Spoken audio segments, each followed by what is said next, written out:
Tutto pronto per la quinta corsa, un bel confronto per cavalli anziani di categoria BC. Ci sono grossi problemi in fase di allineamento per il numero 7 di Brivio d'Elite. Si parte con velocissima Borra la Torre che scavalca Zola Chi e va a condurre.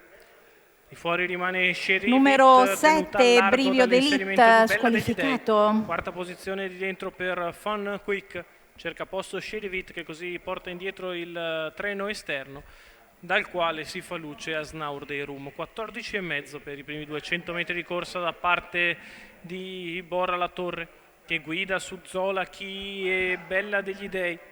Di fuori Asnaur dei Rum con in scia Sherry Witt. Se ne vanno i primi 400 metri in 29,4. Sulla piegata di sinistra è sempre in evidenza Borra la Torre in controllo nei confronti di Zola Chi, al largo Asnaur dei Rum, poi alla corda Bella degli Dei, seconda pariglia al largo per Sherry Witt, quindi ancora Fun Quick e Alissa Trio. Alla retroguardia ci sono Africa Jet e Vesna.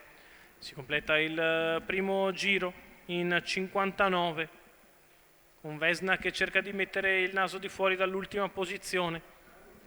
Battistrada, Borra la Torre ha fatto per ora i propri comodi, passa il chilometro in 1:13,8.